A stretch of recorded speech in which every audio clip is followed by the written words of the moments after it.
50이 넘으면요, 남자가 테스토스테론은 없고 에스트로겐만 있어요.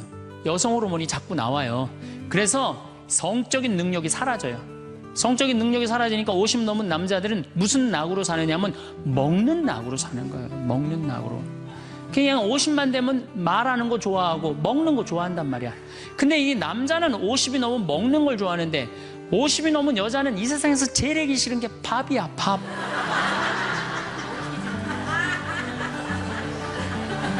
그러니까 그냥 둘이 사는데 왜 김치찌개를 끓여도 한솥 끓여. 그냥 하기 싫으니까, 귀찮으니까 한솥 끓여갖고 그냥 다음날 아침에 그냥 그거 졸여갖고 아침상에 올려놓고 그냥 저녁에 이제 여보 나 저녁 집에 가서 먹을게 그러면 또 그거 볶아갖고 저녁상에 또 올려놓고 좀 회도 떠갖고, 예? 여기 가깝잖아요. 회시장 가갖고 우럭 회 맛있잖아요. 매운탕도 떠갖고 소주도 한 병 사고 그래갖고 그냥 허벅지 트어진 치마 이브닝 드레스도 하나 딱 입고 저녁에 남편 들어오면 여보 이거 내가 한 거야 딱 술 따라주면 남자가 얼마나 살맛이 나요. 사는 맛 나지 않겠어요? 예, 좀 신선로도 좀 해갖고 탁 하고 짜장면도 좀 만들어주고 베트남 국수도 좀 해서 주고 요즘 뭐 또 순대 또 그냥 유명한 데 많잖아요. 전화하면 택배로 다 보내주잖아요. 순대도 탁 썰어갖고 그냥 간 썰어갖고 그냥 소주 한 잔 탁 하고 신부님 무슨 돈으로 그런 걸 합니까? 애 휴학시키고 자식은 무슨 자식이야. 지금 누구밖에 없어요? 부부밖에 없어요. 애 휴학시키고 그렇게 하세요. 신부님 난 휴학시킬 자식이 없는데 집 잡혀요. 나이 드신 분들은 은행에 가고 집 잡혀가고 다 쓰세요. 자식 물려줄 생각하지 말고. 네. 그래야지 사는 맛으로 사는 거 아니에요. 그리고 부부는 사는 맛으로도 살아야지만 사는 멋으로도 살아야 돼. 사는 멋이 있다. 멋있게 살아야 될 거 아니에요. 근데 나는 제일 가슴 아픈 우리 자매님들이 어떤 분들이냐면은 자기를 꾸미지 않는 분들이에요. 이쁘게 좀 이쁜 옷도 사 입고 그래야 되는데 생전 자기가 무슨 군인이야? 집에 있어도 파마를 해도 꼭 철모 뒤집어 쓴 거 딱 1년 내내 풀어지지도 않는 거 쓰고 앉아갖고 그냥 생전 그냥 마누라라는 게 그냥 맵시 있는 옷 한 번 제대로 입지도 않고 그럼 남편이 사는 맛이 있어요? 사는 멋이 있어요?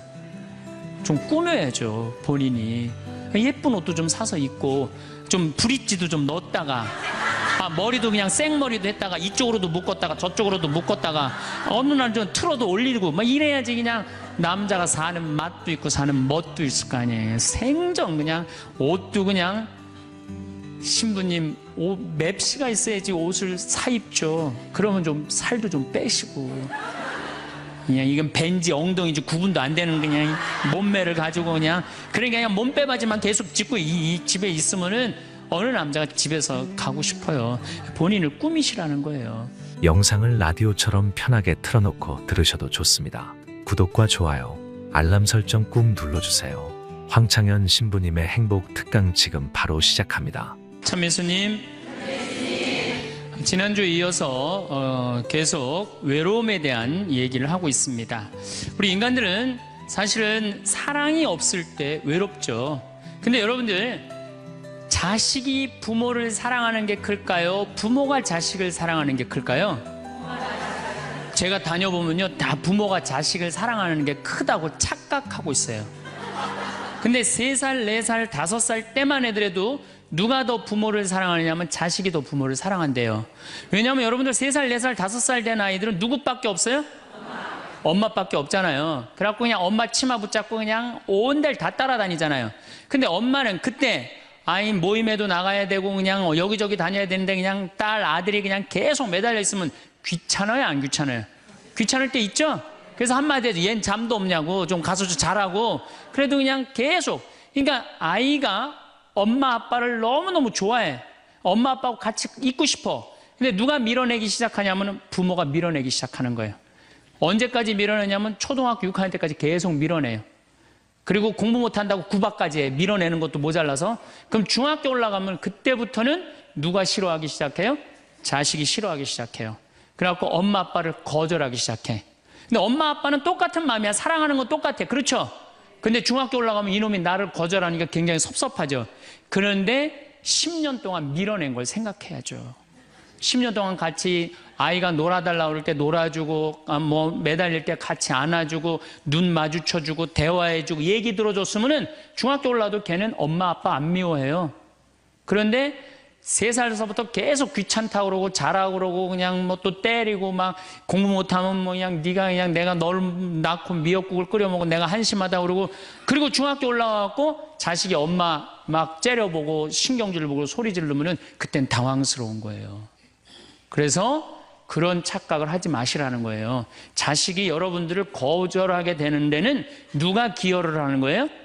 여러분들이 기여를 하는 거예요. 제가 신학교 때 부제 때 매스컴 세미나라는 걸 했는데, 그때 어떤 자매가 와갖고 정말 내 눈물을 찔끔 나게 하는 강의를 한 적이 있어요. 이 자매가 아들이 셋 있었대요. 근데 아들이 셋 있는 집은 항상 둘째가 문제예요. 첫째는 첫째라고 잘해주고 막내는 막내라고 잘해주죠. 그렇죠? 둘째는 항상 소외의식을 느껴요. 항상 피해의식을 느낀다고요. 우리 집에도 아들이 셋 있는데 큰아들은 내가 봐도 저 어머니 아버지가 왜 이해가 안 될 정도로 큰아들한테 잘했어요. 잘못해도 다 감싸 안아주고. 이게 큰아들은 대접받는 거죠. 저는 우리 집 막내였는데 저는 정말로 사랑을 많이 받고 자랐어요. 전 중고등학교 다닐 때 내가 신발을 빨아본 적이 없어요. 형들이 다 빨아줬어요. 왜 빨아줬느냐면 안 빨아주면 어머니 아버지가 혼냈으니까, 막내 신발 빨게 한다고. 그래갖고 그냥 우리 집이 이제 제사를 지내도, 우리 집이 이제 아버님이 장손이라 1년에 어렸을 때 13번, 14번 제사를 지냈어요. 제사를 지내면은 제일 탐나는 게 제사상에 문어다리가 제일 맛있잖아요. 그런데 그냥 큰아들은 큰아들이라고 챙겨주고 막내는 막내라고 알아서 해주는데 둘째 형은 문어다리 차지가 안 가는 거예요. 그래갖고 이제 제사 끝나고 나면 이제 고시리 한다고 그러잖아요. 귀신 마중 나가면은 우리 식구들은 다 나가는데 둘째만 안 따라 나가는 거예요. 왜 안 따라 나가냐면 문어다리 훔치려고. 자기가 훔치지 않으면은 자기 챙겨줄 사람 아무도 없잖아요. 우리 둘째 형은 제사가 지나고 일주일이 지나도 2주일이 지나면 문어다리 물고 다녀요. 자기 어디다 감춰놨는지 모르는데. 그래갖고 제가 지금 얼마 전에 한 2년 전인가 설날 집에를 갔어요. 마침 설날은 제사를 지내니까 가갖고 물어봤어요. 아직도 둘째 형 문어다리 훔치느냐고 그랬더니 형하고 누나가 오늘도 문어다리가 없어졌다는 거예요. 그거 훔친 거지. 그러니까 50이 돼서도 그 어렸을 때 자기가 소외된 거, 피해의식을 보상받고 싶은 거예요. 이 집에 이제 아들이 이제 중학교 3학년, 초등학교 6학년, 초등학교 3학년 세 아이가 있었대요. 근데 마침 그날은 초등학교 6학년 둘째 아들만 집에 있었대요. 그래서 이 자매님이 남편한테 여보, 둘째 아이 좀 데리고 목욕탕에 들어가서 목욕 좀 시키라고. 그래갖고 뭐 아빠도 뭐 집에 있으니까 둘째 아들 이제 목욕을 시킨다고 목욕탕에 들어갔대요. 근데 5분이 지났는데 남편이 얼굴이 새빨개져갖고 막 뛰쳐나왔대. 옷도 제대로 안 입고. 당신 왜 애 목욕 시키라고 했더니 왜 뛰쳐나오냐? 당신 먼저. 여보, 내가 목욕을 하러 들어갔는데 저놈이 이상한 말을 한다는 거예요. 그래서 무슨 말을 하느냐고. 아니 나도 벗고 이제 자기도 이제 둘째 아들도 옷을 벗었는데 딱 옷을 벗었는데 둘째 아들이 눈을 똑바로 뜨고 아버지한테 그러더래요. 아버지도 벗고 나도 벗었으니까 우리 남자 대 남자로 아무것도 안 걸쳤으니까 솔직하게 말 좀 해보자고. 그래서 이놈은 무슨 얘기를 하느냐. 아니 초등학교 6학년 놈이 딱 빨개 벗고 아버지도 벗고 나도 벗었으니까 우리 솔직하게 얘기 좀 해보자고 그러니까 얼마나 당황스러워요. 그래서 무슨 얘기냐 그랬더니 아버지는 날 정말로 사랑하는 거냐. 무슨 소리냐. 지난 겨울에 아버지가 밤에 두부 심부름 시켰을 때 난 너무너무 밤에 나가는 게 무서웠다. 왜냐하면은 동네에 불량 형들이 걸리면 돈을 뺏고 그래서 난 밤에 나가는 거 너무너무 싫었다. 중학교 3학년 큰형도 있는데 내가 그래서 큰형 왜 안 시키냐고. 그러니까 아버지가 나한테 소리 지르고 나한테 갔다 그래서 내가 울면서 갔다 왔다. 내가 그렇게 무서운데 얼마나 내가 서러웠는지 알았느냐. 그 아버지 나 사랑하는 거냐. 내가 그렇게 마음고생하는 걸 아냐. 뭐 아버지 할 말 없지. 또 아니 내가 구두 닦았을 땐 한 번도 칭찬도 안 하는데 막내가 아버지 구두 닦으면 그렇게 좋아하고 칭찬하고 500원도 주고 그러는데 왜 나는 한 번도 그런 적이 없느냐. 그리고 우리 아들 셋이서 인사할 때 잘 다녀오시라고 그럴 때 내 머리 쓰다듬은 적 있냐. 한 번도 없다. 막내 머리만 쓰다듬어 줬지. 날 사랑하는 거냐. 아들이 그냥 그렇게 물어보는 거예요. 당황스러운 거죠. 부모는 항상 세 아들 다 사랑한다고 그러지만은 자식이 느끼는 거 너무너무 섭섭했던 거죠. 그래서 이 아빠가 너무너무 당황스러워갖고 그랬대요. 나는 너를 너무 믿었기 때문에 심부름도 시킨 거고, 난 너를 너무너무 믿었기 때문에 막내 어리니까 이렇게 한 거지. 난 이 셋 중에 너를 너무너무 사랑한다. 그리고 너무 당황스러워서 그냥 옷도 그냥 대충 입고 뛰쳐나온 거예요. 그 자리에서 너무 있기 미안해갖고. 그래갖고 제가 어떻게 하나 보라고 그랬더니 문을 빼꼼히 열고 보니까 아들이 눈에는 눈물이 뚝뚝뚝 떨어지는데 입에는 미소가 있더라는 거예요. 아빠가 날 사랑한다고 그러니까 누가 사랑하는 게 커요? 자식이 부모 사랑하는 게 큰 거예요. 그 사랑을 부모가 까먹고 자꾸 자식한테 못되게 하는 거죠. 그래서 여러분들 정말로 우리가 부모라는 게 중요해요. 아버지가 없는 자식들은 참 힘들어요. 아버지가 없는 자식들은. 여러분들 그 삼국 통일을 한 궁예, 왕건, 견우, 후백제, 거기에 궁예 얘기를 좀 할게요. 궁예가요, 뭐 역사적으로 뭐 확실하진 않지만 47대나 48대 경문왕 아들이었대요. 이 셋 중에 제일 난 사람이에요. 왕건은 귀족 아들이고 견우는 평민 아들이야. 근데 궁예는 왕의 아들이었어요. 근데 아버지 없이 자랍니다. 아버지 없이 자라요.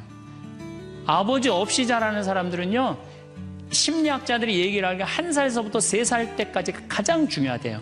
이때 아버지 엄마가 안아주고 뽀뽀해주고 엄마 아빠라고 그럴 때 격려해주고 기저귀 갈아주고 이럴 때 아이들은 뭐가 생기느냐면 신뢰심이 생긴대요.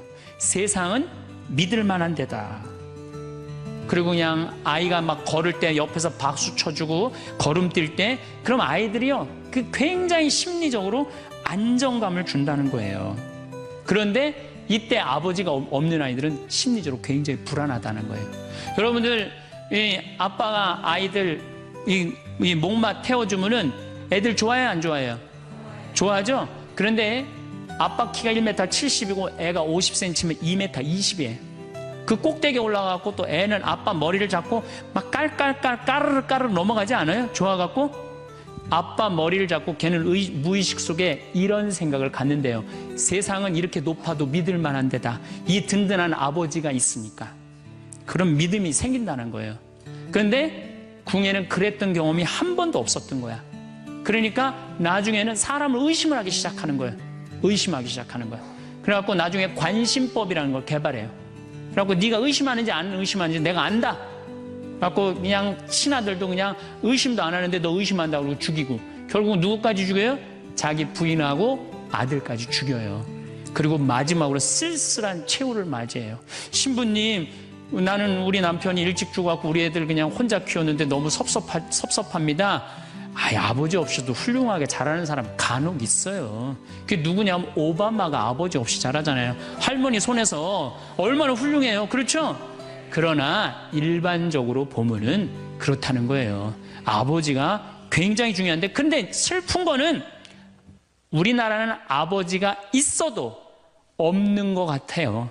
아버지가 있어도 애는 학원 다니냐고 그냥 정신 팔려가고 아버지는 돈 번다고 해갖고 서로 사랑을 쌀 시간이 없는 거. 서로 사랑을 쌀 시간. 그런데 이 아버지와 끈이 굉장히 기가 막힌 분이 한 분 계세요. 아버지와 자식 사랑이 아주 두터운 분이 한 분 계세요. 그분이 누구냐면 바로 예수님이에요. 예수님처럼 아버지와 사랑이 깊은 사람이 없어요. 여러분들, 세례받을 당시 예수님이 물 위에 올라오시자 마르코복음 1장 11절에 뭐라고 그러냐면 너는 내가 사랑하는 아들, 내 마음에 드는 아들이다 라고 하느님 아버지께서 아들을 얼마나 사랑하는지 확인시켜줘요. 그 마태복음 11장 25절 27절을 보면은 아버지, 하늘과 땅의 주님, 지혜롭다는 자들과 슬기롭다는 자들에게는 이것을 감추시고 철부지들에게는 드러내 보이시니 아버지 감사드립니다. 그렇습니다. 아버지의 선하신 뜻이 이렇게 이루어졌습니다. 나는 아버지께서는 모든 것을 나에게 넘겨주셨습니다. 그래서 아버지 외에는 아무도 아들을 알지 못합니다. 또 아들 외에는, 그리고 그가 아버지를 드러내 보여주려는 사람 외에는 아무도 아버지를 알지 못합니다. 그냥 예수님 입만 열면 아버지 얘기를 해요. 입만 열면은. 또 하느님 아버지도 아들한테 각별한 사랑을 해. 거룩한 변모 마태복음 17장 보면은 이렇게 얘기해요. 이는 내가 사랑하는 아들, 내 마음에 드는 아들이니 너희는 그의 말을 들어라. 그러니까 예수님도 아버지를 사랑하고 아버지 하느님도 누구를 사랑해요? 예수. 그러니까 하늘에 새도 보금자리가 있고 여우도 굴이 있지만 사람의 아들은 머리 둘 곳조차 없다라고 굉장히 고독하셨음에도 불구하고 그 고독을 누구 때문에 극복했을까요? 하느님 아버지와 철저한 사랑의 끈으로 그걸 극복한 거예요. 여러분들 자식들이 세상 살아가기 힘들다 하더라도 그 든든한 아버지가 있는 자식들은요, 극복해 나가요. 든든한 아버지가 있는 자식들은. 또 요한복음 17장 하느님 아버지와 얼마나 깊은 사랑으로 묶여 있는지 잘 보여주는 구절이 있어요. 아버지, 세상이 생기기 전에 제가 아버지 앞에서 누리던 그 영광으로 이제 다시 아버지 앞에서 저를 영광스럽게 해주십시오. 그리고 이어서 이렇게 말씀하십니다. 아버지, 아버지께서 제 안에 계시고 제가 아버지 안에 있듯이 그들도 우리 안에 있게 해주십시오. 난 이 구절을 보면요, 가슴이 떨려요. 여러분들 자식 중에 아버지한테 아버지 안에 내가 있고 내 안에 아버지가 있어, 이렇게 말하는 자식들이 있어요? 그런 고백을 할 수 있는 자식이 몇 명이나 될까요? 아버지 안에 내가 있고 내 안에 아버지가 있다. 예수님은 이렇게 아버지를 사랑했던 거예요. 의로우신 아버지, 세상은 아버지를 알지 못하였지만 저는 아버지를 알고 있습니다. 저는 그들에게 아버지 이름을 알려주었고 앞으로도 알려주겠습니다. 아버지께서 저를 사랑하신 그 사랑이 그들 안에 있고 저도 그들 안에 있게 하려는 것입니다. 예수님은 그 말씀을 하고 난 다음에 유다의 배반으로 붙잡히세요. 그러니까 예수님은 활동 시작할 때부터 아버지 얘기 시작해갖고 마지막 끝날 때까지 아버지 얘기한 거야. 아버지하고 이야기를 하는 것을 멈추지 않으십니다. 그리고 겟세마니 동산에서도 아버지와 끈끈한 사랑을 보여주시죠. 아버지, 하실 수만 있으시면 이 잔이 저를 비껴가게 해주십시오. 그러나 제가 원하는 대로 하지 마시고 아버지께서 원하시는 대로 하십시오. 요새 이런 아들이 어디 있어요? 제 뜻대로 말고 아버지 뜻대로 하세요. 이런 아들이 어디 있어요? 다 내 뜻대로 해달라고 그래요, 엄마 아버지가. 그렇죠? 근데 예수님은 하느님 아버지가 그렇게 기뻤던 거야. 맨 마지막에 아버지, 이 사람들을 용서하여 주십시오. 그리고 마지막으로 이런 말씀을 하십니다. 아버지, 제 영혼을 아버지 손에 맡깁니다. 그러니까 이 아버지와 철저한 끈으로 묶여 있었던 예수님은 그 마지막 제자들이 다 버리고 도망갔어도 그 아버지에 대한 사랑, 내 안에 아버지가 있고 아버지 안에 내가 있다는 그 기가 막힌 사랑으로 극복하시고 인류 구원의 문을 여신 거예요. 그렇다면 우리나라 아버지들도 이런 아버지가 돼야지. 자식들한테 이런 아버지가 돼야 되는데 이런 아버지가 과연 몇이나 있느냐. 저는 다행히 우리 아버지를 참 잘 만났어요. 전 참 아버지를 좋아해요. 나는 어렸을 때 추억이 아버지하고 매일 토요일날 일요일만 되면 산에 가갖고 도토리 따고 밤 줍고, 또 내가 망보고 아버지가 대추나무 올라가고 막 서리하고 막 이런 거 많이 했어요. 예. 그래갖고 막 걸려갖고 막 대추밭 주인한테 막 욕먹으면 얘는 누구냐고 그러면 우리 막내 아들이라고 그러면 막내 아들 데리고 좋은 거 가르쳐 준다고 그냥. 그리고 어렸을 때 아버지하고 추억 중에 웅덩이가 있어요. 웅덩이. 거기에 퍼내면 그 미꾸라지, 그 진흙 안에 미꾸라지 그걸 잡아내는 정말 그런 추억들이요. 그러니까 지금도 80이 된 아버지를 보면 행복한 거예요. 그리고 시간만 되면 그 아버지 보러 가고 싶고. 그러니까 이제는 효도는 없어요. 뭐만 남아있어? 사랑만 남아있는 거예요. 추억만 남아있는 거예요. 자식하고 얼마나 좋은 시간을 많이 가졌느냐에 따라서 늙었을 때 안 외롭다는 거예요. 어렸을 때 자식하고 한 번도 놀아준 적이 없어. 10살 때까지 놀아줘야 된다는 거예요. 근데 10살 때까지 한 번도 놀아준 적이 없으면은 자식이 늙은 부모들 한 번도 같이 안 놀아준다 이거예요. 그러니까 늙어서 외로운 거는 자식이 못 돼서가 아니라 누가 싸놓은 업보야? 그렇죠. 그러니까 섭섭할 필요 없어요. 자, 그렇다면은 사랑이 없는 엄마, 사랑이 없는 아버지, 엄마도 없고 아버지도 없는 이 세대는 외로울 수밖에 없어요. 그리고 그들은 어차피 떠나게 돼 있어요. 그렇다면 여러분들 옆에 남아있는 건 누구밖에 없어요? 남편. 그렇죠. 50살에 자식들 떠나면 50부터 100살까지 여러분들 옆에 남아있을 수 있는 유일한 사람은 남편밖에 없어요. 근데 여러분들 그 남편한테 잘해요? 옛날에는요, 부모한테 자식이 전부였어요. 왜 옛날에는 부모한테 자식이 전부였느냐면 20살에 결혼해갖고 내가 40살이 되면은 자식이 20살이 돼요. 그러면은 되게 50살까지 밖에 못 살았어요. 그럼 자식이 몇 년 효도하면 되냐면 10년만 효도하면 돼요. 그러면 알아서 죽어줘 주니까. 그러니까 옛날엔 자식이 부모한테 애절했어요? 안 애절했어요? 애절했어요. 그리고 20살 먹은 아들이 왜 50살 먹은 부모한테 죽지 말라고 왜 그렇게 손가락 깨물어서 입에 단지해주고 허벅지 살 잘라갖고 울며 불며 죽지 말라고 그랬을까요? 20살 된 이 아들은 동생이 17살, 14살, 11살, 8살, 5살, 2살 동생이 줄줄이 있는 거야. 근데 엄마 아빠가 지금 죽으면 이거 누가 키워야 돼? 자기가 키워야 되니까 죽지 말라고 그러는 거예요. 죽어도 이거 누구까지 다 키우고 죽어? 막내까지 키우고 죽어라 이거야. 근데 만약에 우리 엄마 아버지가 막내까지 다 키웠다? 그러면 엄마 아버지 나이가 60이 되는 거예요. 그래서 60까지 산 부모한테 너무 고맙다고 차려준 잔치가 환갑잔치예요. 근데 이 환갑진갑 다 받아먹고 갈 생각을 해요, 안 해요? 안 하잖아요. 이게 큰 문제예요. 그러니까 자식이 모시다가 지치는 거예요. 그러니까 부모 60, 70부터는요 부모 관심 없어요. 그러면은 50 넘어서는 누가 옆에 있어요? 남편밖에 없어요. 여러분들 지금 우리나라 100살 이상이 몇 명이냐면 2,500명이에요 100살 이상이.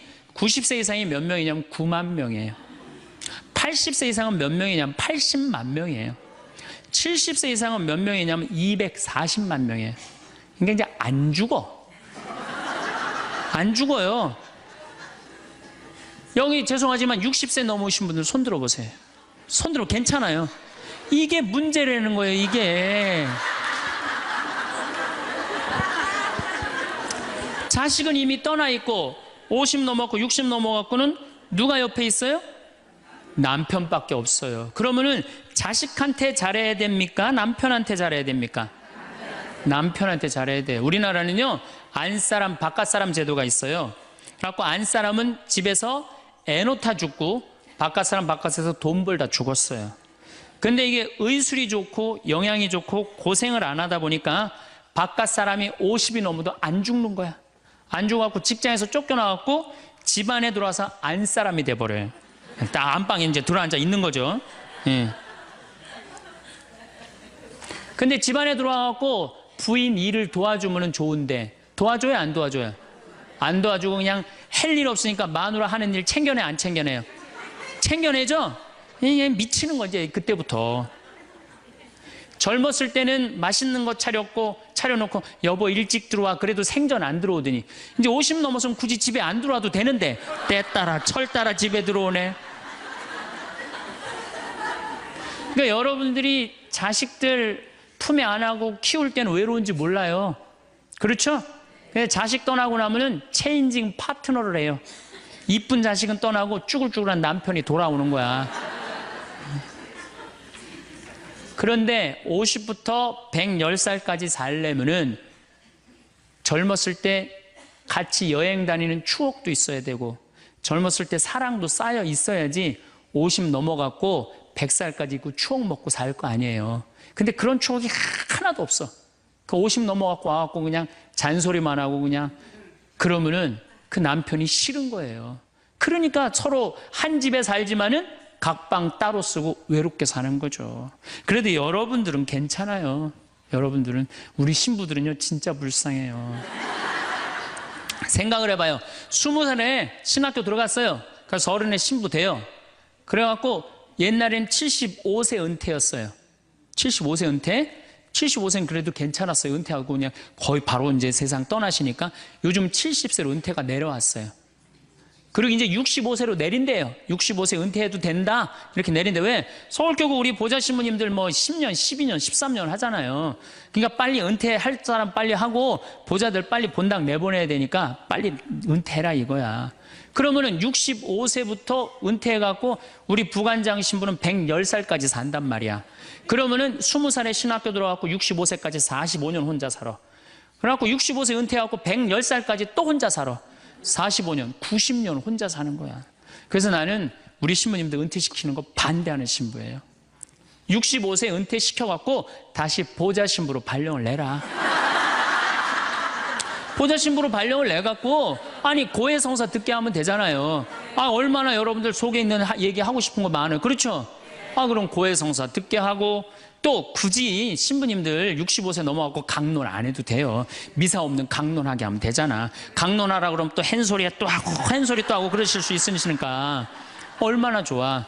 차라리 65세에 은퇴시킬 거면 아예 60에 은퇴를 시켜서 장가를 그냥 보내라. 늙어선 좀 안 외롭게. 농담이에요, 농담. 우리보다는 여러분들이 훨씬 덜 외롭다는 거예요. 그렇지 않아요? 여러분들 남편도 있고 자식도 있고 손자도 있잖아요. 그러면 그 소중한 사람들한테 사랑하면서 살아야지. 우린 사랑할 사람도 없는데 여러분 사랑할 사람이 있잖아요.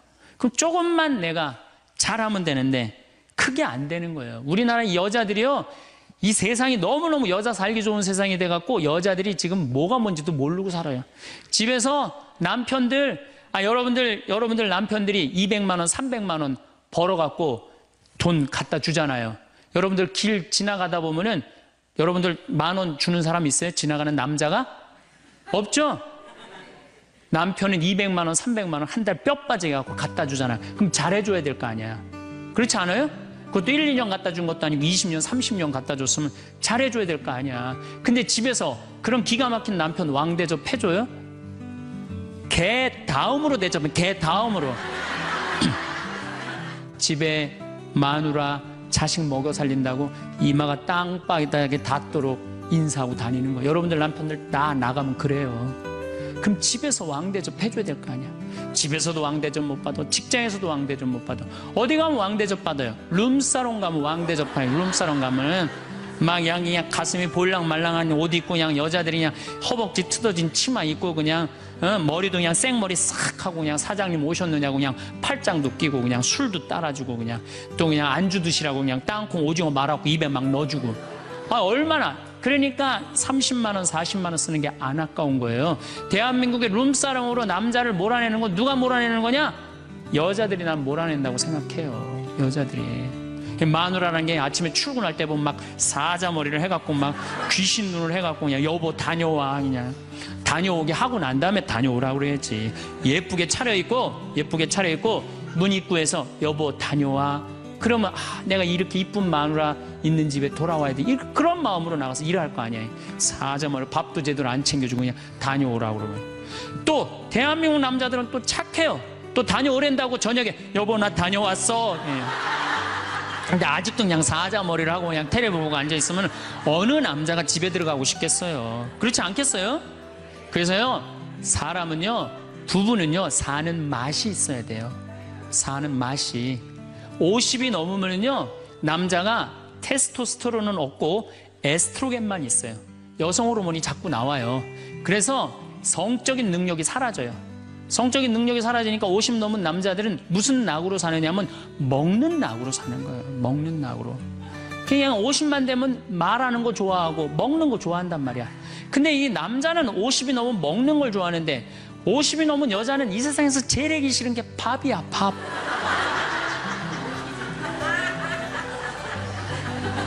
그러니까 그냥 둘이 사는데 왜 김치찌개를 끓여도 한솥 끓여. 그냥 하기 싫으니까 귀찮으니까 한솥 끓여갖고 그냥 다음날 아침에 그냥 그거 졸여갖고 아침상에 올려놓고 그냥 저녁에 이제 여보 나 저녁 집에 가서 먹을게 그러면 또 그거 볶아갖고 저녁상에 또 올려놓고 좀 회도 떠갖고 예? 여기 가깝잖아요. 회시장 가갖고 우럭 회 맛있잖아요. 매운탕도 떠갖고 소주도 한 병 사고 그래갖고 그냥 허벅지 트어진 치마 이브닝 드레스도 하나 딱 입고 저녁에 남편 들어오면 여보 이거 내가 한 거야 딱 술 따라주면 남자가 얼마나 살맛이 나요. 사는 맛 나지 않겠어요? 예. 좀 신선로도 좀 해갖고 탁 하고, 짜장면도 좀 만들어주고, 베트남 국수도 좀 해서 주고, 요즘 뭐 또 순대 또 그냥 유명한 데 많잖아요. 전화하면 택배로 다 보내주잖아요. 순대도 탁 썰어갖고 그냥 간 썰어갖고 그냥 소주 한 잔 탁 하고. 신부님 무슨 돈으로 그런 걸 합니까? 애 휴학시키고, 자식은 무슨 자식이야. 지금 누구밖에 없어요? 부부밖에 없어요. 애 휴학시키고 그렇게 하세요. 신부님, 난 휴학시킬 자식이 없는데 집 잡혀요. 나이 드신 분들은 은행에 가고 집 잡혀가고 다 쓰세요. 자식 물려줄 생각하지 말고. 그래야지 사는 맛으로 사는 거 아니에요. 그리고 부부는 사는 맛으로도 살아야지만 사는 멋으로도 살아야 돼. 사는 멋이 있다. 멋있게 살아야 될 거 아니에요. 근데 나는 제일 가슴 아픈 우리 자매님들이 어떤 분들이냐면은 자기를 꾸미지 않는 분들이에요. 이쁘게 좀 이쁜 옷도 사 입고 그래야 되는데 생전, 자기가 무슨 군인이야? 집에 있어도 파마를 해도 꼭 철모 뒤집어 쓴 걸 딱 1년 내내 풀어지지도 않는 거 쓰고 앉아갖고 그냥 생전 그냥 마누라라는 게 그냥 맵시 있는 옷 한 번 제대로 입지도 않고. 그럼 남편이 사는 맛이 있어요? 사는 멋이 있어요? 좀 꾸며야죠, 본인이. 예쁜 옷도 좀 사서 입고, 좀 브릿지도 좀 넣었다가, 머리도 그냥 생머리도 했다가, 이쪽으로도 묶었다가, 저쪽으로도 묶었다가, 어느 날 좀 틀어도 올리고, 이래야지 그냥 남자가 사는 맛도 있고, 사는 멋도 있을 거 아니에요. 생전 그냥, 옷도 그냥, 신부님, 맵시가 있어야지 옷을 사 입죠. 그러면 좀 살도 좀 빼시고. 그냥 이건 벤지 엉덩이지 구분도 안 되는 그냥 몸매를 가지고 그냥 몸빼바지만 계속 짚고 이 집에 있으면은 어느 남자가 집에서 가고 싶어요.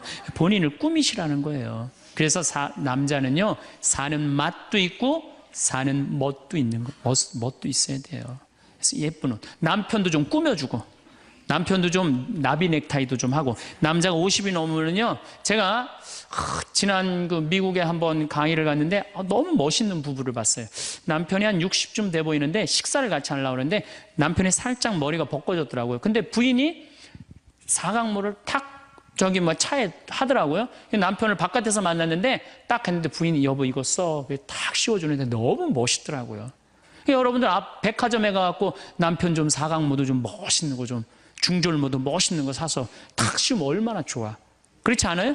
옷도 이제 50이 넘으면요, 단색을 입어야 돼요. 노란색을 입든지, 초록색을 입든지, 아니면 빨간색을 입든지, 그래야지 좀 젊어 보이는데, 이거는 그냥 김치국물 떨어져도 안 보이는 체크무늬 사서 입혀갖고 그냥 1년 내내 빨아주지도 않고 그냥 맛도 없고 멋도 없는 거죠. 그래서 좀 무슨 돈으로 애 휴학시키고, 자식은 무슨 자식이에요.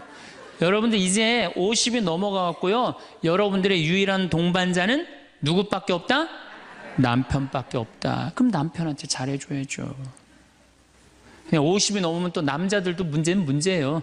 이 남자는 50이 넘어가면 친구가 없어져요. 오로지 방에만 있는 거, 집에만. 근데 여자는 바뀌어, 또 성격이 바뀌고 50이 넘으면 친구가 너무 많아. 그냥 맨날 만나러 나가야 되는데 그냥 이 남자고 여자고 이제 서로 힘든 거죠. 또 그냥 50, 60 넘은 남자들은 씻지도 않아. 그냥 냄새 나고 그냥 이러니까 그냥 남편 옆에 가까이 가기도 싫은 거죠. 예. 근데 이 부부가요, 서로 애인같이 살아야 돼요. 우리 자매님들 자기를 애인같이 꾸며야 돼요. 그래갖고 언제든지 집에서도 깔끔하고 예쁘게 차려입으면 남자가 기분이 좋잖아요. 집도 좀 화분도 좀 예쁜 거 좀 해놓고, 여행도 좀 다니고, 둘이 공연도 좀 가고, 극장도 좀 보러 다니고, 이래야지 그냥 사는 맛도 나고 사는 멋도 날 거 아니에요. 그래서 제발 좀 성지순례 좀 가세요. 제가 여러분들한테 꼭 부탁하고 싶은 거는, 옛날에 중세 시대는요, 성제 집 다 팔아 갖고 갔어요. 다 팔아서 그냥 예루살렘 가는 걸로 끝나는 거예요. 거기서 죽어도 여한이 없다고. 그러니까 여러분들도 예수님 어제 복음에 자케오 얘기 나왔죠? 그 예리고 얼마나 좋아요. 그리고 그냥 갈릴레아도 좀 호수도 가보고 얼마나 좋아요. 신부님 무슨 돈으로? 휴학시키고 그 돈이면 충분해요. 한번 갔다 오면은요, 신앙이 틀려지거든요.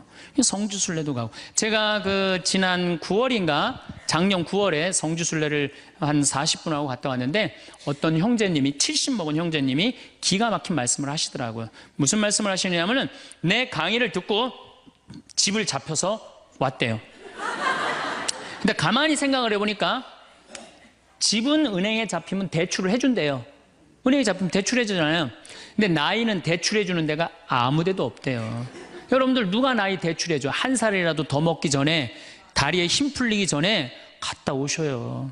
그리고 내가 성지순례를 가면은 너무 행복해하는 거, 자매님들이.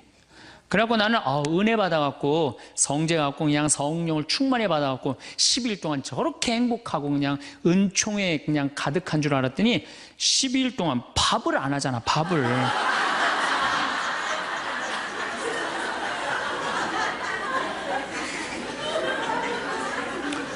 남편, 부부는 맛도 있고 멋도 있어야 되지만 기도 살려줘야 돼. 남편 기도 살려줘야 돼요. 아니 50이 넘어갖고 남편 기 살려줄 사람이 직장에서 기가 살겠어요? 사회에서 기가 살겠어요? 본인이 기가 살겠어요? 유일하게 기 살려줄 수 있는 사람은 누구밖에 없어요? 부인밖에 없어요. 부부가 50이 넘으면요 자식들 떠나고 둘만 덩그랗게 집에 남아서 50년을 같이 살아야 돼요. 말을 정말로 남편 즐거운 말, 남편 좋은 말, 우리 남편 아직도 알통 튼튼하다, 우리 남편 아직도 어깨가 그냥 대유평 평야 같다, 이런 말 해주는 게 중요한 거예요. 그런데 그냥 말을 진짜 못해. 내가 2000년 역사상 말 진짜 못하는 놈 한 놈 알고 있어요. 어떤 놈 진짜 말 못하느냐면은 십자가상, 예수님 십자가 위에 매달렸을 때 왼편의 강도, 진짜 말 못하는 놈이에요, 그놈. 이제 십자가 매달렸어. 너무 아파. 자기도 이제 죽기 일보 직전이고 옆에 구세주라는 사람도 옆에 있단 말이야. 그러니까 그냥 이 사람이 막 분이 치밀었나 봐요.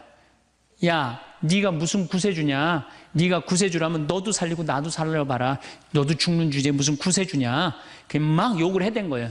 그러니까 예수님이 그냥 매달려갖고 아파 죽겠는데 이놈이 이상한 소리 하니까 대꾸도 안 해요. 대꾸도 안 해. 성서 보면은 그냥 가만히 계세요. 근데 내가 2000년 역사상 진짜 말 잘하는 사람 한 사람 알고 있어요. 그게 누구냐면 오른편 강도예요. 얼마나 말을 잘하느냐면은 그렇게 얘기를 하니까 이 왼편에 있는 강도를 혼내요.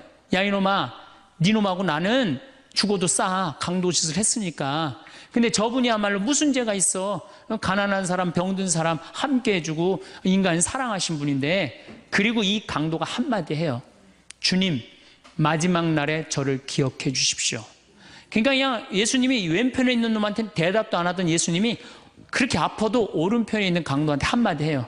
너야말로 오늘 나와 낙원에 들 것이다. 이 말 한마디 잘한 바람에 그냥 예수님하고 1호로 천당에 올라간 사람 아니야. 그렇지 않아요? 루카복음 23장에 나오는 얘기예요. 루카복음에. 그러니까 여러분들 남편 칭찬을 해주세요. 남편. 얼마 전에 제가 우리 동창 신부 아버님이 돌아가셔갖고 장례미사를 갔는데 마침 그날 어떤 동탄에 있는 본당 총회장님이 은퇴 신부님 10분을 초대해갖고 식사, 보고 초대를 했어요. 부인이 보고 요리를 할 줄 알아갖고. 그래갖고 이제 그 집에 가고 보고를 먹는데, 신부님들, 은퇴 신부님들 보니까 머리가 다 벗겨진 거야, 다. 머리가 다 벗겨져갖고 있더라고요. 근데 내가 그날 마침 이제 장례미사를 해갖고 우리 주교님을 뵀는데, 우리 주교님은 그래도 머리가 많이 나셔갖고 모자를 앞에다 쓰신 거야. 그래갖고 참 보기가 좋더라고요. 주교님이 아주 얼굴이 하얀이 선비같이 생기셨거든요. 그래서 내가 저녁 먹으면서 신부님들은 이렇게 머리가 벗겨졌는데 우리 주교님은 아직도 머리가 나셔갖고 모자를 앞에다 쓰는데 참 보기 좋더라고. 그랬더니 은퇴 신부님 10분이 황 신부 주교님한테 가갖고 샴푸 뭐 쓰는지 좀 알아봐 달라고 막 그러더라고요. 그런데 우리 식사를 한 총회장님, 그 동탄의 총회장님이, 신부님, 저는 40부터 머리가 완전히 벗겨졌는데 한 번도 머리 벗겨진 것 때문에 스트레스 받은 적이 없다는 거예요. 그게 무슨 소리냐? 그랬더니 자기 부인이 40에 본당 사목 임원이었는데 사목회를 하고 집에 들어오면 막 짜증을 내고 들어온대요. 그 문을 열고 딱 한다는 부인이 첫 입을 열어서 하는 소리가 답답해 죽을 뻔했다고. 여보, 사목회가 그렇게 답답해? 그러면 그 부인이 그런데, 여보, 나는 사목회를 하는데 60이 먹은 그 본당의 회장님들이 머리가 빽빽하게 꽉 차 있으면은 그 머리를 보고 회의를 하면 가슴이 답답하다는 거야. 그리고 이제 자기 남편을 보고, 머리가 완전히 대머리인 남편을 보고 한마디 한대요. 이제야 가슴이 뻥 뚫린다고. 이게 얼마나 남편을 기를 살려주는 말이에요. 그렇지 않아요? 그러니까 여자는 맛도 있고 멋도 있고, 누구 기도 살려줘? 남편 기도 살려줘야 되는 거예요. 부처님은요 7종류의 아내가 있다고 그래요. 첫째, 남편을 죽이는 아내가 있대요. 더러운 마음을 가지고 남편에 대한 사랑이 없고 남편을 업신여기는 아내. 아내가 권력 있으면 남편이 모든 것을 참고 침묵하기 때문에 그 참느냐고 빨리 죽는데요. 남편을 죽이는 아내가 있대요. 두 번째는 도둑과 같은 아내가 있대. 남편이 힘들게 돈 벌어 갖고 오면은 그거 그냥 막 써갖고 그냥 살림살이 엉망으로 하는 아내. 도둑과 같은 아내. 셋째, 주인과 같은 아내. 주인 행세하는 거죠. 그래갖고 그냥 자기는 일 안 하고 남편 막 시키는 주인과 같은 아내가 있고. 그 다음에 네 번째는 어머니와 같은 아내가 있대요. 항상 남편을 사랑하며 자식 대하는 것처럼 남편을 보호해주는 아내가 있대요. 그 다음에 누이 동생과 같은 아내. 남편을 섬기기를 다하고 자매와 같은 귀여움을 떨고 애교를 떠는 그런 누이 동생과 같은 오빠 하면서 그런 아내가 있다는 거예요. 그 다음에 친구 같은 아내가 있다는 거예요. 직장에서 마치고 피곤해서 돌아오면은 남편을 반가이 맞이해주고 술 한잔을 하면서 하루를 이야기를 나누는 친구 같은 아내. 그 다음에 이건 시대에 좀 안 맞지만은 종과 같은 아내, 남편을 극진히 섬기는 아내가 있다는 거예요. 여러분들은 7번째 중에 몇 번째에 들어가세요?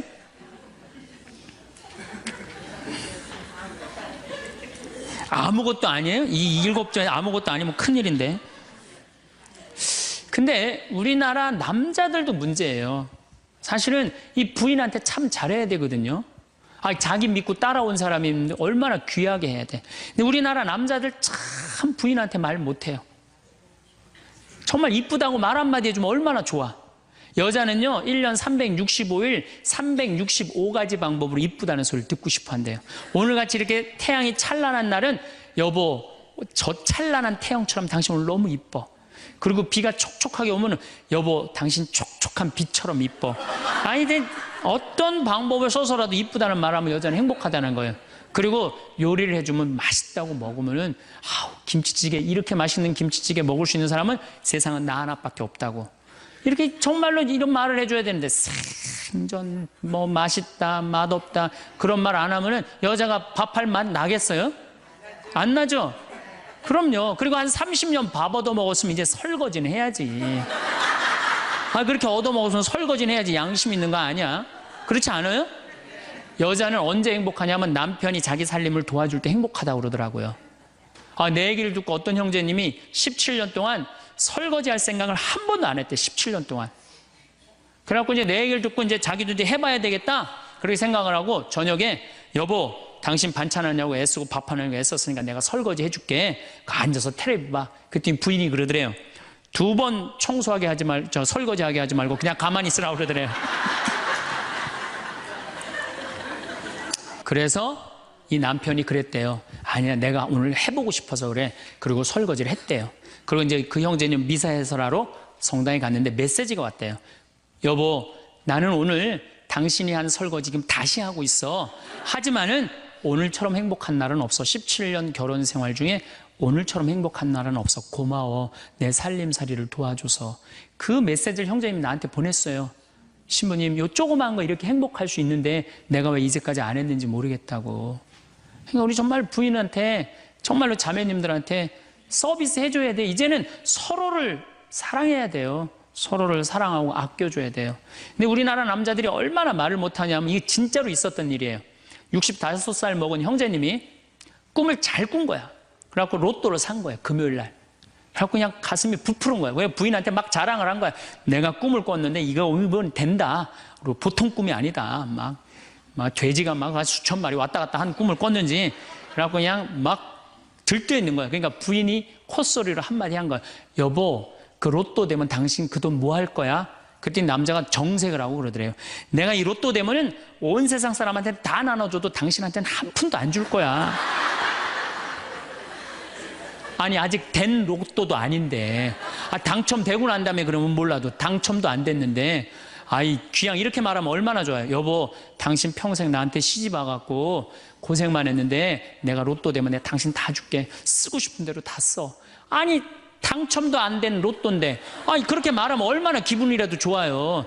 근데 그냥 내가 온 세상 사람한테 다 나눠줘도 당신한테 한 푼도 안 줄 거야. 이게 할 말이에요. 근데 우리나라 남자들이 이런다고요. 다른 형제님들이 아우 마누라 너무너무 이쁘고 좋겠다고 살아봐라야 눈 한번 하얗게 뜨고 하면 독사가 그런 독사가 없다. 이런 말 해야 되면은 우리 마누라는 얼굴만 이쁜 게 아니라 마음은 비단이야. 기분이 얼마나 좋아요. 참 고운 말을 못 하는 거야. 그냥 온 세상 사람한테 다 나눠줘도 당신한테는 한 푼도 안 준다. 그러니까 이 부인이 너무 열받아갖고 한 달 반 동안 밥을 안 해줬대요. 그리고 진짜 무서운 건 집안에서 폭력이에요. 폭력. 더욱이 남자가 여자를 때리는 건 있을 수 없는 일이에요. 부부가요 때린다는 건 있으면 안 돼요. 아니 여자가 남편한테 결혼을 할 때는 이 험난한 세상 저 힘 있는 남자한테 보호받고 싶어서 결혼하는 거 아니에요? 그렇지 않아요 보통? 그런데 그 남편이 자기를 때린다고 생각하면요 이건 치욕이에요 여자한테는. 그래서 남자가 여자를 때리면 안 돼요. 정말로 이것도 진짜 있었던 일인데 70이 다 돼가는 할머니인데 평생 남편한테 맞으면서 살았대요. 그런데 또 친구 하나가 평생 남편한테 둘이 이제 할머니가 이제 둘이 친구야. 서로 맞고 살아갖고. 근데 그 평생 맞은 할머니가 하루는 이 친구 할머니한테 전화를 한 거야. 막 웃으면서 전화했대. 아니, 너 뭐가 이렇게 좋아갖고 전화했냐? 그랬더니 우리 남편이 이번에 병원에 갔는데 글쎄 3개월밖에 못 산다고. 나 지금 입을 뒤집어 쓰고 지금 웃으면서 너한테 전화하는 거라고. 이건 너무 불행하지 않아요? 너무 불행하지 않아요? 정말로 자기 부인 아파서 죽는데 따라 죽는 남편도 있는데 이게 그냥 자기 남편 3개월밖에 안 산다고 이불을 뒤집어 쓰고 막 웃으면서 그냥 전화를 할 정도면 이건 같이 살지 말아야지. 그렇죠? 그러니까 여러분들 남편한테 잘하세요. 또 여기 있는 우리 형제님들 누구한테 잘해요? 그래도 나이 먹어갖고요 여러분들 지금 신부님 난 도저히 우리 남편하고 못 살 거예요. 지금 바꿔봐야 거기서 거기에요. 지금 바꿔봐야. 자, 남자하고 여자하고 얼마나 서로를 이해를 못하느냐 하면은 남자는 하루에 2,000마디만 하면은 말 끝난대요. 근데 여자는 하루에 6,000마디를 해야 된대요. 그러니까 여자가 훨씬 말이 많은 거죠. 남자는 직장에 갔다 오면 할 말 끝난 거예요. 집에 할 말이 아무것도 없는 2,000마디 이미 다 했는데 할 말. 남자로 사람으로서 할 말 끝났는데 뉴욕의 게리 머커스라는 교수가 이 통계를 냈어요. 그래갖고 여자는 남자가 남편이 집에 들어올 때만 기다리는 거야. 뭐 이웃집 아줌마 얘기도 하고 싶고 본당 신부 욕도 하고 싶고 막 그래갖고 기다리고 있는데 남편이 들어와서 여보 그 집 남편은 그렇게 힘들게 돈을 버는데 여자는 맨날 찜질방 다니고 그냥 링크코트 입고 다니고 정신 나간 여자라고. 그럼 남편은 할 얘기가 없는 거야. 쓸데없는 소리 하지 말고 밥이나 내놓으라고. 그럼 여자는 미치는 거예요. 진짜 괜찮은 남자들은 어떤 남자들이냐면은 그래 여보? 그럼 안 되지. 부인이 살림을 잘 살아야지. 남자가 그렇게 고생을 하는데 추임새를 넣어주고 속으로 외우세요. 500마디, 1000마디, 2000마디. 그래갖고 딱 속으로 4000마디 딱 끝나면 여보 이제 자자. 이래야지 이 남자는 후환이 없는 남편이에요. 여자 말을 들어줘야 돼요. 그래서 남자하고 여자하고 틀린 점이 이거야. 반대로 우리 자매님들은 여자는 흥분을 하면 5분이면 흥분이 끝난대요. 그래갖고 막 장보러 들어와갖고 막 욕을 5분만 하면은 아무 일도 없었던 듯이 부엌에 들어가갖고 콩나물도 따고 멸치 대가리도 딴대요. 아무 일도 없었던 듯이. 근데 남자는 5분 동안 바가지 긁을 동안 가만히 있는데요. 5분 지나면 그때부터 승질이 나기 시작한대. 근데 남자는 한번 승질이 나면 최소한 30분은 성질을 내야 된대. 그래갖고 5분 지나고 나갖고 이제 그때부터 이제 여자는 마음이 착 가라앉은 상태에서 저녁 준비를 하는데 그때부터 남자는 이제 거실에서 소리 지르는 거야. 내가 말이야 뭘 잘못했다고 네가 맨날 그러냐고 막 소리 지르면 마음이 가라앉은 여자가 나와서 남자 불을 질러요 속에다가. 뭐라고 그러냐면 당신은 말만 하면 이렇게 성질을 내고 그러느냐고. 자기는 이미 다 흥분 가라앉은 상태에서 막 성질 내는 남편한테 불은 자기가 질러놓고. 그러면 안 된다는 얘기죠. 30분 동안 길길이 뛰게 놔두란 얘기예요. 승질을 건드려 놨으면은. 어쨌든 우리가 이 인생을 외롭게 살고 싶지 않다면은 부부가 사랑하는 수밖에 없어요. 그래야만이 우리 인생이 풍요로워요. 더욱이 여러분들 노년 50년, 60년 부부밖에 없어요. 훈련하면 된대요. 그 부부 사랑 훈련하는 그 많은 책자를 읽어보면요. 그 서로 훈련이 안 돼 있어서 그렇지 훈련하면 서로 사랑한대요. 그리고 외롭지 않다는 거예요. 안녕하세요, 여러분. 오늘도 함께 해주셔서 감사합니다. 이번 시간에는 우리 삶의 한 부분이지만 누구에게도 쉽게 말할 수 없는 주제, 바로 외로움에 대해 깊이 있는 이야기를 나눠보려고 합니다. 여러분도 느껴보셨을 겁니다. 많은 사람들과 함께 있어도 문득 찾아오는 그 깊은 공허함, 나를 진심으로 이해해주는 사람이 없다는 생각이 들 때의 그 외로움. 이 감정은 우리 모두가 한 번쯤은 겪어보았을 것입니다. 하지만 우리가 왜 외로움을 느끼는지, 그리고 그것이 우리 건강에 얼마나 심각한 영향을 미칠 수 있는지에 대해 알고 계신가요? 오늘 영상에서는 외로움이 우리에게 미치는 영향, 그리고 그것을 극복하는 방법에 대해 뇌과학적 관점에서 심도 있게 살펴보겠습니다. 이 영상을 끝까지 시청하시면 외로움을 이겨내는데 큰 도움이 됩니다. 외로움은 단순히 감정적인 불편함을 넘어 신체와 정신 건강에까지 영향을 미치는 중요한 문제입니다. 하지만 우리는 이러한 외로움을 이해하고 극복할 수 있는 방법을 찾아갈 수 있습니다. 오늘 여러분과 함께 할 이야기는 과학적 근거를 바탕으로 한 외로움의 정의부터 그 해결책까지 다룰 것입니다. 그래서 이 영상을 끝까지 시청하신다면 외로움에 대한 새로운 시각과 함께 극복할 수 있는 다양한 팁들을 얻어가실 수 있을 것입니다. 지금부터 시작해볼까요? 먼저 외로움이 우리의 건강에 얼마나 큰 영향을 미치는지 알아보겠습니다. 최근 몇십 년간의 연구들을 통해 외로움이 단순히 기분 나쁜 감정일 뿐만 아니라 우리의 신체적,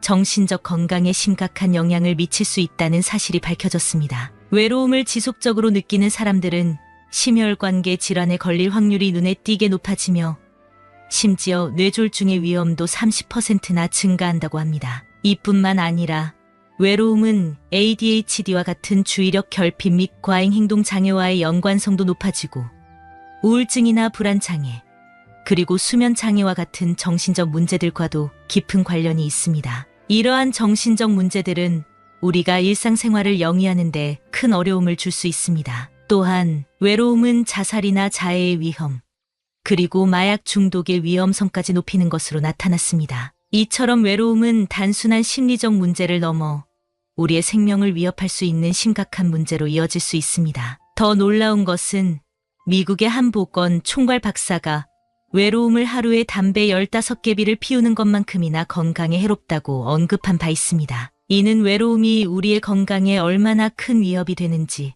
잘 보여주는 예시입니다. 외로움이 이토록 위험한 이유는 무엇일까요? 외로움을 느낄 때 우리의 뇌와 몸에서는 어떤 일이 일어나고 있는 걸까요?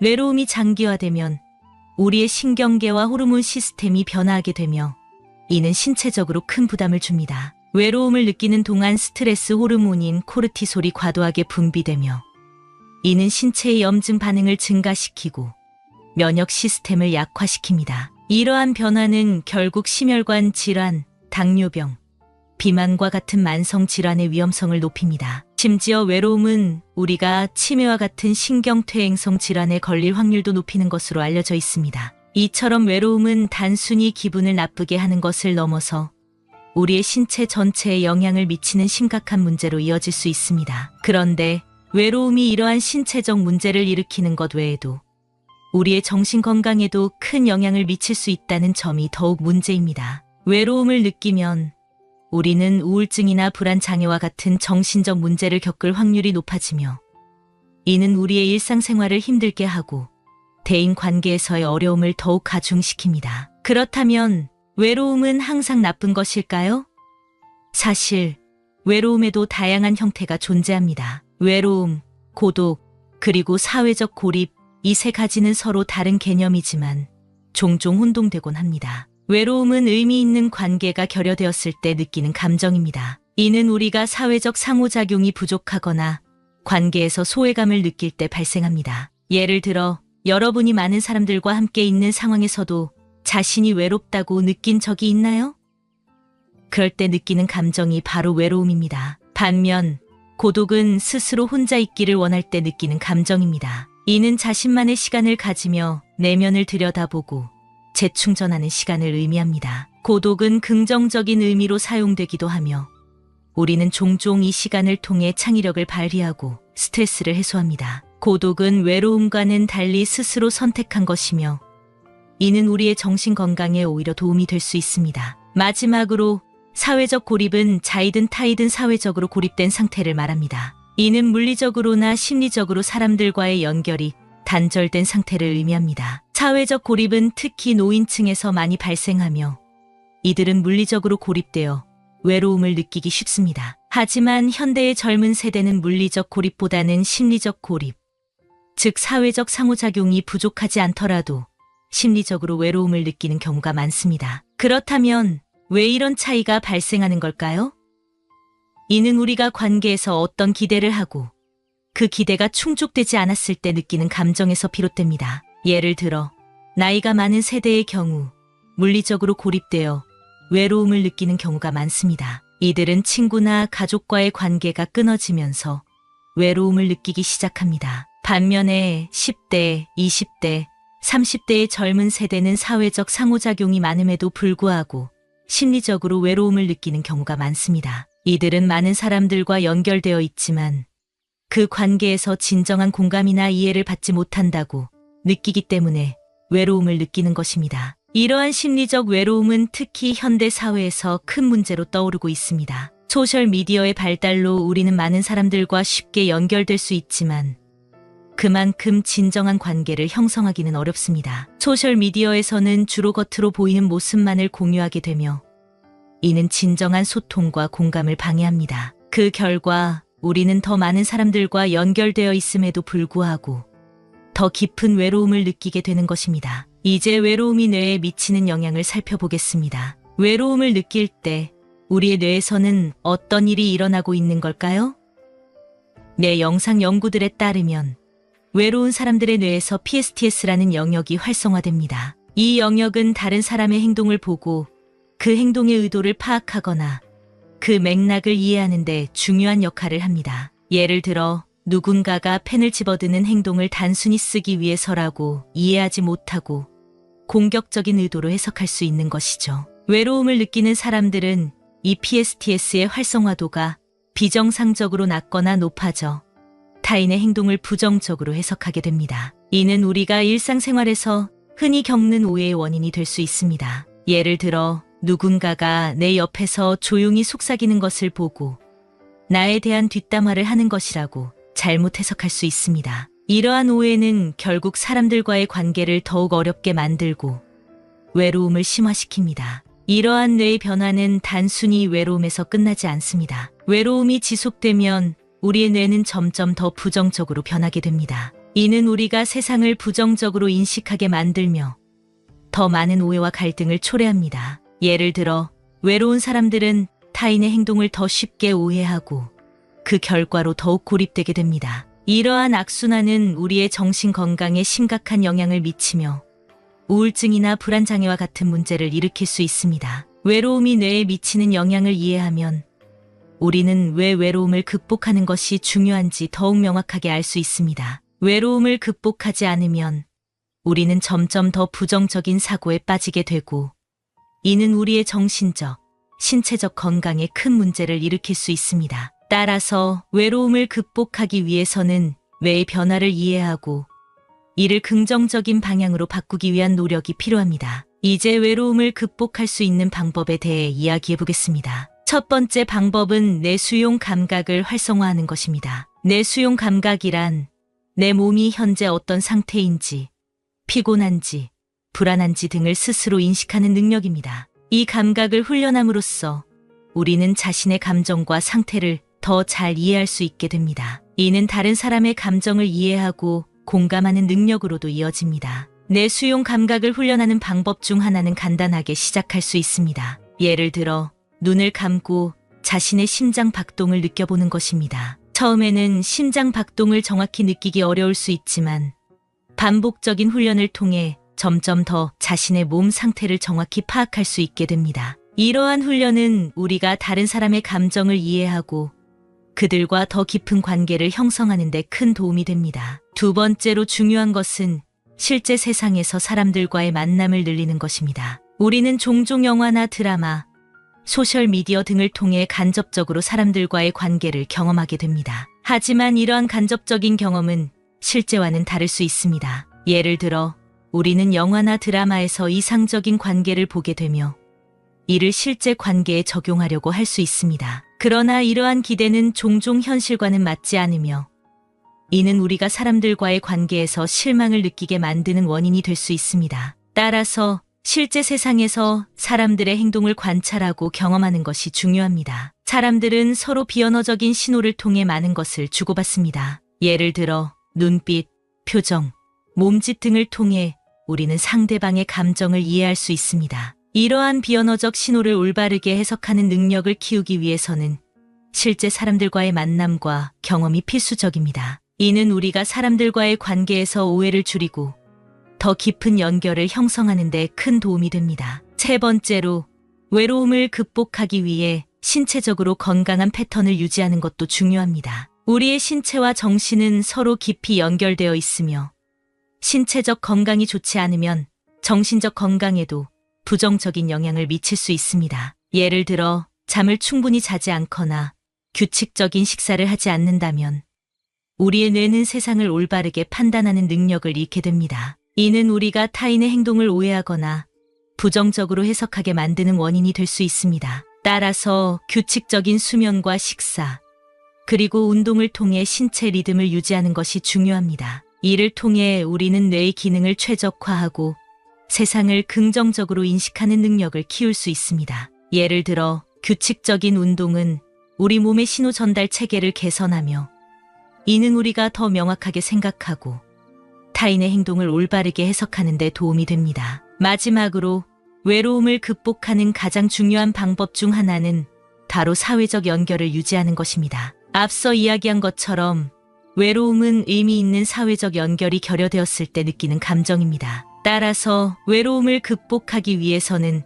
새로운 사회적 연결을 시도하는 것이 필요합니다. 이는 새로운 사람들과의 만남을 통해서도 가능하지만 기존의 관계를 더욱 강화하는 방법으로도 가능합니다. 예를 들어 오랜 친구나 가족과의 관계를 더욱 깊게 만들기 위해 노력할 수 있습니다. 이를 위해서는 정기적으로 연락을 주고받거나 함께 시간을 보내는 것이 좋습니다. 또한 새로운 사람들과의 만남을 통해 사회적 연결을 확장하는 것도 좋은 방법입니다. 예를 들어 동호회나 취미 모임에 참여하거나 새로운 활동에 도전해보는 것이 도움이 될 수 있습니다. 외로움은 우리 모두가 한 번쯤은 느껴보았을 감정입니다. 하지만 이 감정이 우리의 삶을 지배하지 않도록 우리는 외로움을 이해하고 극복할 수 있는 방법을 찾아야 합니다. 내 수용 감각을 키우고 실제 세상에서 사람들과의 만남을 늘리며 건강한 신체 리듬을 유지하는 것.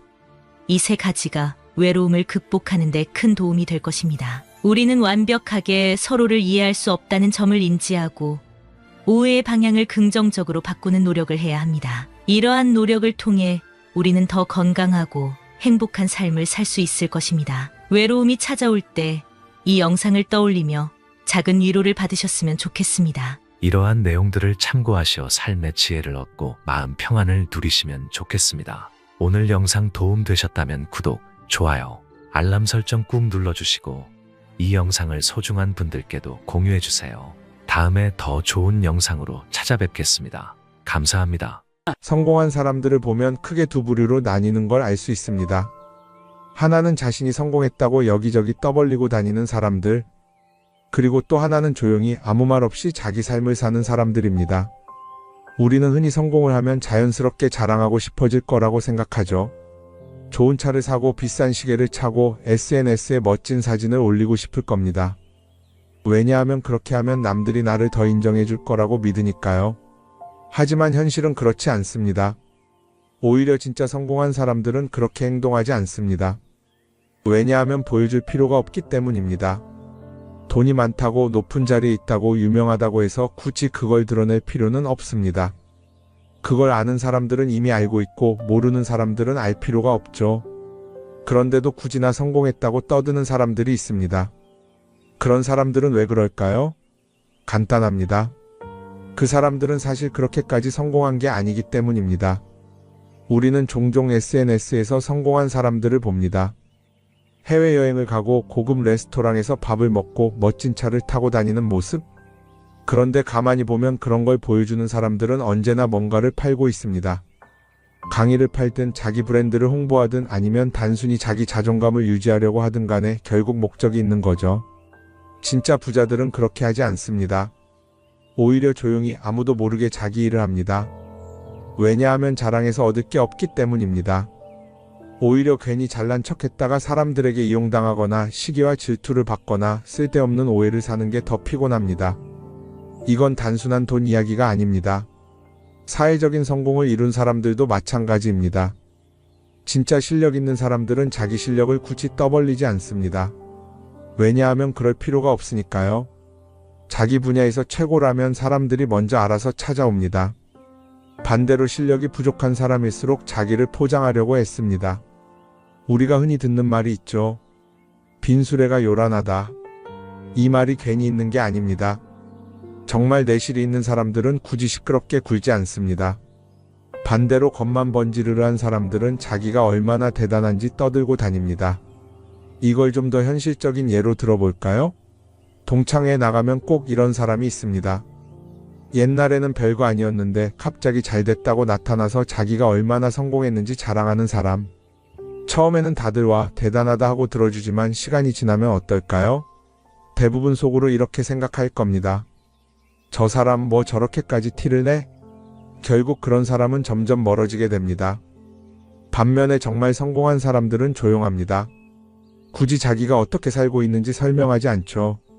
그런 사람들은 오히려 주변에서 먼저 알아보고 자연스럽게 존경을 받습니다.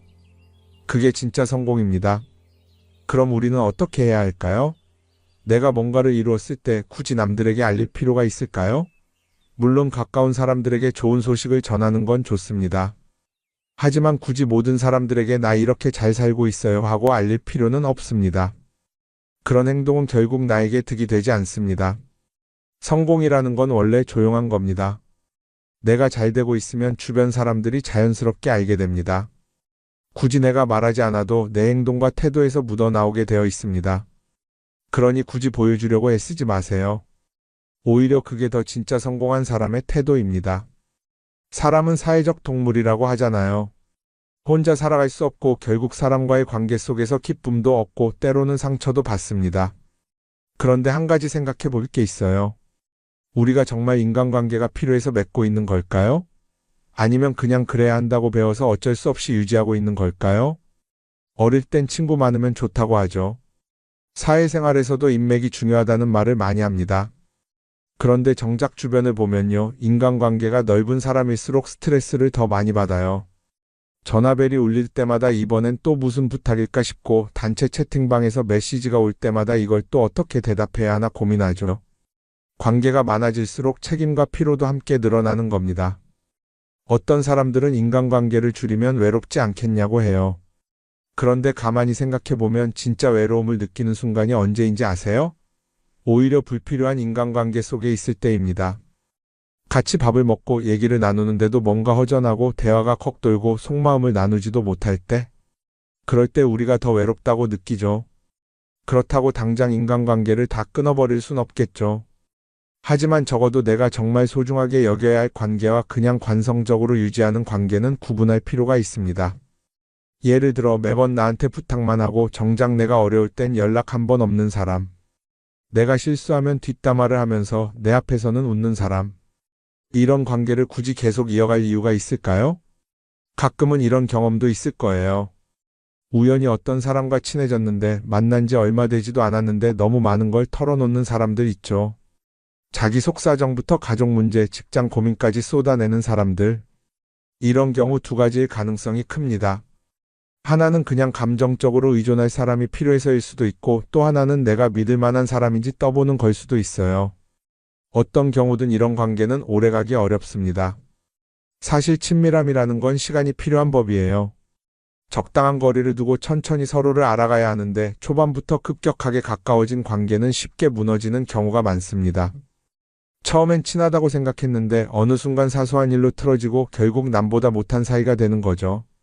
그러면 인간관계를 어떻게 해야 할까요? 답은 간단합니다. 억지로 맺지 말고 굳이 유지하려고도 하지 않는 거예요. 내가 편한 관계라면 자연스럽게 이어질 것이고 그렇지 않다면 서서히 멀어질 겁니다. 그리고 그걸 억지로 붙잡지 않아도 괜찮습니다. 관계를 유지하는데 에너지를 쓰기보다는 정말 소중한 관계에 집중하는 게 더 낫지 않을까요? 어떤 사람은 내가 인간관계를 줄이면 나중에 나 혼자 남는 거 아니냐 걱정하기도 해요. 그런데 생각해보면요, 진짜 나를 위하는 사람은 많지 않아요. 인간관계를 줄인다고 해서 완전히 혼자가 되는 게 아닙니다. 오히려 불필요한 관계를 정리하고 나면 남아있는 관계들이 더 단단해지고 가치 있게 느껴질 겁니다. 예전엔 인맥이 자산이라는 말을 많이 했어요. 그런데 요즘은 꼭 그렇지도 않죠. 오히려 불필요한 인간관계가 많으면 그게 짐이 될 수도 있어요. 적당한 거리, 적당한 선. 이걸 잘 지키는 게 결국엔 가장 편한 인간관계를 유지하는 방법 아닐까요? 한번 곰곰이 생각해 보세요. 지금 내 주변에 있는 사람들 중에서 내가 정말 편하게 만날 수 있는 사람이 몇 명이나 되는지, 내가 억지로 맞춰주고 있는 관계는 없는지. 관계를 줄이면요, 외로워지는 게 아니라 오히려 더 자유로워집니다. 그리고 자유로워진 만큼 내 인생에서 정말 중요한 것에 집중할 수 있게 됩니다. 인간관계에 너무 많은 걸 신경 쓰다 보면 정작 중요한 걸 놓칠 수 있어요. 그러니까 이제는 한 번쯤 정리해보는 것도 나쁘지 않을 겁니다. 사람들이 돈을 많이 벌고 싶어 하는 이유가 뭘까요? 단순히 돈이 많으면 좋으니까? 물론 그것도 있겠지만 사실 돈을 원하는 진짜 이유는 더 나은 삶을 살기 위해서겠죠. 그런데 문제는 돈을 많이 번다고 해서 반드시 삶이 나아지는 건 아니라는 겁니다. 오히려 더 많이 벌수록 더 많이 쓰게 되는 경우가 많아요. 가끔 이런 생각해 본 적 없으세요? 예전에는 돈이 지금보다 훨씬 적었는데 이상하게 그때가 더 여유로웠던 것 같다. 왜 그럴까요? 사실 우리가 원하는 건 돈 그 자체가 아니라 돈을 통해 얻을 수 있는 자유인데 돈을 벌면 벌수록 그 자유를 잃어버리는 경우가 많아요. 더 좋은 차, 더 좋은 집, 더 좋은 옷을 사면서 점점 더 많은 돈이 필요해지고 결국엔 돈을 벌기 위해 또다시 일해야 하는 악순환에 빠지게 되는 거죠. 한번 생각해 봅시다. 우리가 정말 필요해서 뭔가를 사는 경우가 얼마나 될까요?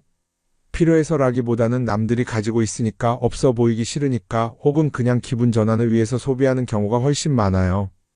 그리고 그런 소비를 할 때마다 스스로 이렇게 합리화를 하죠. 이 정도는 나를 위한 투자야. 그런데 가만히 보면 그 소비가 진짜 나를 위한 소비인지 아니면 그냥 사회가 만든 기준에 끌려가고 있는 건지 헷갈릴 때가 많습니다.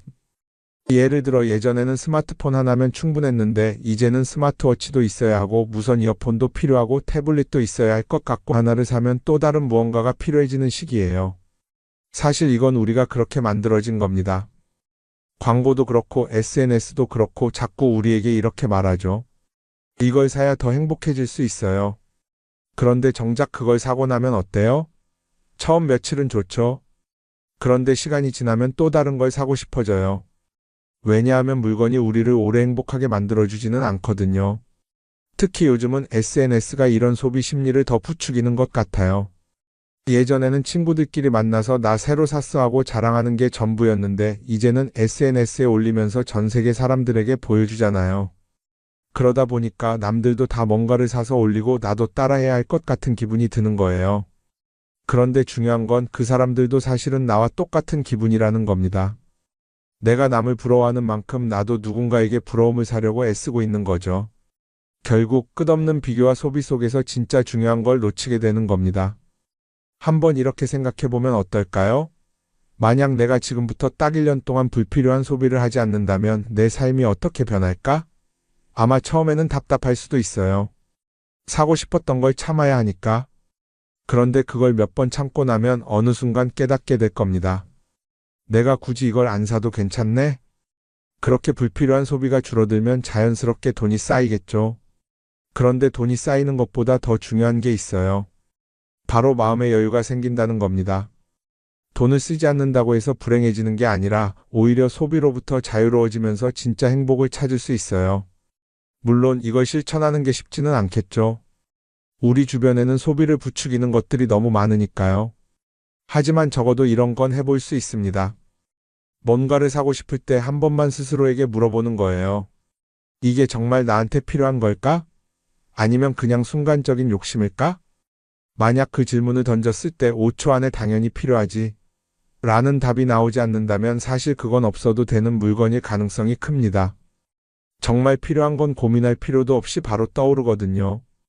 그러니까 이제는 한 번쯤 생각해 봐야 할 것 같아요. 나는 지금 내가 원하는 삶을 살고 있는 걸까? 아니면 남들이 만든 기준에 맞추기 위해 내 시간을 팔고 있는 걸까? 소비를 줄인다는 건 단순히 돈을 아끼는 게 아닙니다.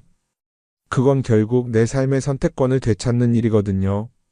돈을 많이 버는 것도 중요하지만 더 중요한 건 그 돈을 어떻게 쓰느냐입니다. 그리고 때로는 아무것도 사지 않는 게 최고의 선택일 수도 있어요.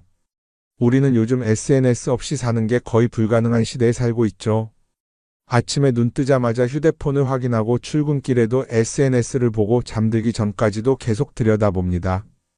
그러면서 남들이 어떻게 사는지 보고 나도 모르게 비교하게 되고 때로는 초조해지기도 하죠.